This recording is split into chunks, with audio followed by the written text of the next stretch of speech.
Hello everyone. I'm Rosa Román, and welcome to my live stream. This is my third live stream of this series, and so far it's been received very well. So thank you, all of you who have watched the replay. This is my book. It's called Losing Sight of the Shore: How to Live on a Boat Without Killing Your Family. It's a memoir about my family's adventures living on a sailing catamaran. And I decided that it would be fun to read a chapter a week for two reasons. One, I wanted to get in the habit of actually going live and testing out the tools that I hadn't used in a long time. And also, I just thought people might enjoy hearing the book. I'm exploring new ways to share my content, and I will have some new exciting announcements soon. But for now, I just figured if I show up once a week, somebody will enjoy it. And I certainly would look forward to seeing who might be interested. So if you are interested, please, and especially if you're here live right now, because I see somebody, I can see there's like a little thumbs up that shows that somebody is viewing this. If you put a comment in your comments, whether it's on Facebook or YouTube or Twitter/X, I will see those comments. Actually, I don't think you can do that in Twitter, but in the other two, in Facebook or YouTube, the comments will show up in my dashboard here on an app that I use called StreamYard. And then I will be able to share those comments live on the air. Once I start reading, I won't do that until the end. I'll check if there's any new comments and I'll share those if anybody wants to put a little note in. This chapter this week is not as long as last week, so hopefully you'll enjoy it. You'll recall last week I was kind of talking about how we were discussing we were in the last stages of moving off the boat, the Dawn Treader. And this chapter was written after I think we had already sold the Dawn Treader, and we were back on board to gather our belongings, I think. But either way, I hope you enjoy this live reading of chapter 2 of Losing Sight of the Shore. Chapter 2, Happy Wife, Happy Life. When I try really hard to convince myself that it is a good thing my family doesn't live on the Dawn Treader anymore, I try to focus on the evidence supporting this way of thinking. There's always plenty of it to be found. Just in the past 24 hours, as we've been back on board to pack up our belongings while her new owner prepares to take possession, I can easily make a list of reasons to avoid the liveaboard life. I might start with that moment when, thanks to our painfully delayed red-eye flight I'm going to start again because I need to repurpose this audio, and I can't do that when I'm stumbling all the time. And if you notice, by the way, I might as well let you know, I'm at a co-working space in Albuquerque because my daughter is in one of her classes. So I came down here to try to have a quiet space to read. So let's start that again. Chapter 2, Happy Wife, Happy Life. When I try really hard to convince myself that it's a good thing my family doesn't live on the Dawn Treader anymore, I try to focus on the evidence supporting this way of thinking. There's always plenty of it to be found.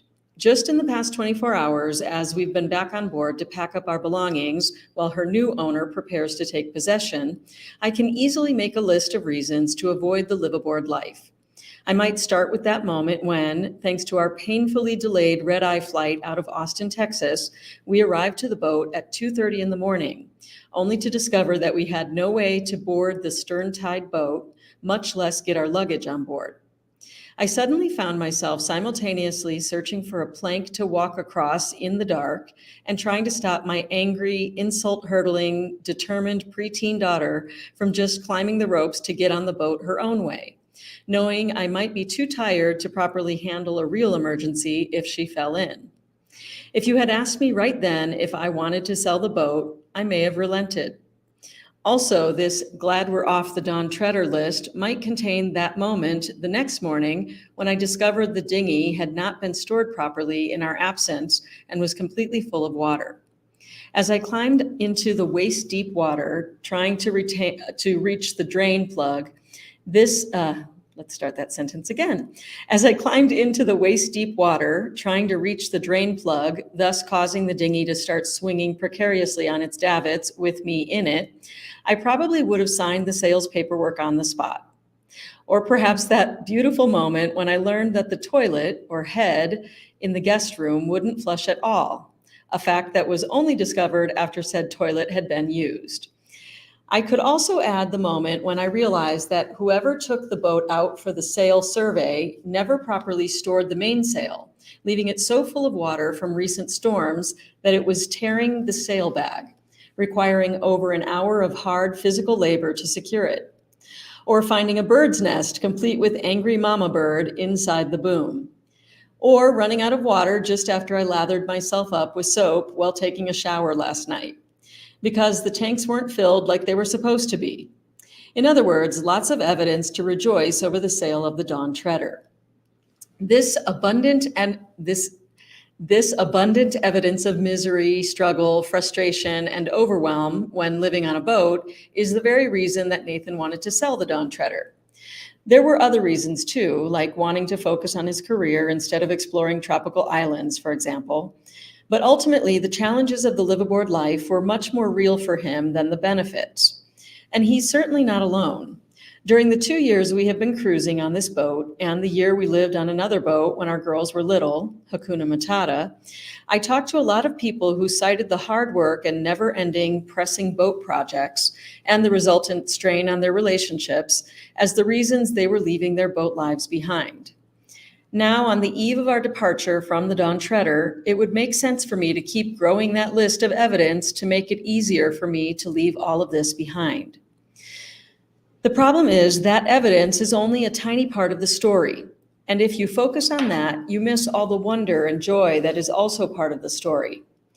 With just the frustrating, annoying examples from the past 24 hours, I could have easily felt only the aggravation, but would have missed the moment that followed when Ziva, Samuel, and I worked together to solve all those problems. I would have missed teaching my kids valuable skills that will serve them for the rest of their lives. I would have missed the feeling of pride over having figured it out on our own without anyone to come to the rescue. I also would have missed Ziva's apology for her late night dock meltdown. I would have denied her and me the chance to grow and learn how to improve her relationships in the future. In other words, to quote the Garth Brooks song, The Dance, I would have missed the pain, but I would have also had to miss the dance.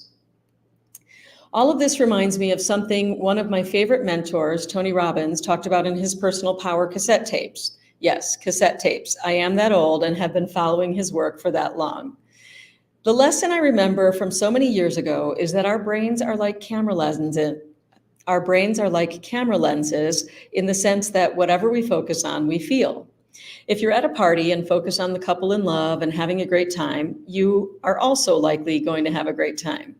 But if your lens zooms in on the couple having an argument, then you're likely to feel negative feelings and like the party wasn't that great. Granted, Tony Robbins said it much more eloquently than that, but the idea is that both of these moments are happening at the same time, at the same party, and the only thing that determines your experience of that party is what you choose to focus on while you're there. So it is with the liveaboard life. As much as I would love to tell you that I always try to focus on all the good parts of living on a boat, I have to come clean here. While I do believe I tried to be truly present and enjoy the journey, I had two things happen recently that made me realize I may have been a big part of the reason Nathan wanted to sell the boat. The first wake-up call happened when I had just learned that the offer had been accepted by the buyer. I was lying in bed with Ahava, grumbling that I didn't want to sell the boat and feeling generally sorry for myself when she asked, "But why don't you want to sell the boat, Mommy?" As I started to launch into my monologue of lost potential and broken dreams, she interrupted and said, "But you weren't really happy on the boat either, Mommy." Ouch.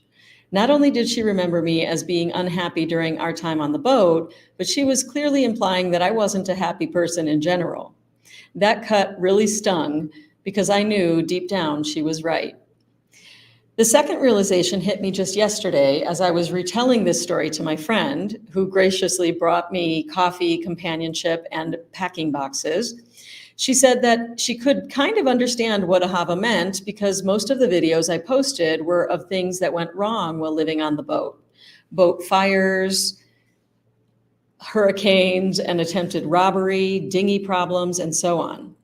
In my mind, the reason for this is that those are the moments that I was inclined to grab my camera and start recording. But I can't help but wonder if, when communicating with my traveling, already exhausted husband, I had focused my lens on the positive side of each challenge instead of launching into a diatribe of all the problems I was struggling with in his absence, then perhaps he wouldn't have felt that the boat life was such a burden. This is a hard statement for me to make because it is much easier to see him as the enemy who is crushing my boat dreams than to take ownership of my own part in all of this. I believe when you know better, you do better, and I am definitely working to do better with the next chapter than I did with the last. After all, that is what I aspire to most in this lifetime: to improve, grow, evolve, and connect with the people that matter most. So that is chapter 2, Happy Life, Happy Wife of Losing Sight of the Shore, how to live on a boat without killing your family. And I would like to say that I think that I took those lessons and actually have improved my happiness factor. And those of you that are watching this are probably my friends and family. So you know, long after this chapter where we sold the boat, we ended up buying the boat back and moving onto it again during right as COVID times began. So it always has a happy ending. But yeah, I love that I got the chance to explore some of this stuff in my writing, and I really appreciate that you are here watching me read these chapters. The plan is to read these chapters one a week. Here on this live stream, where if you're watching it on Facebook or YouTube, it'll be on the same, or Twitter, noon on Tuesdays every week, and that's Mountain Time. And if you have anything you want to ask, you can always put a comment in the replay if you're watching this on the replay, and I will try to get back to you. Thank you so much for watching, and that's it. I'm Rosa Román. Bye.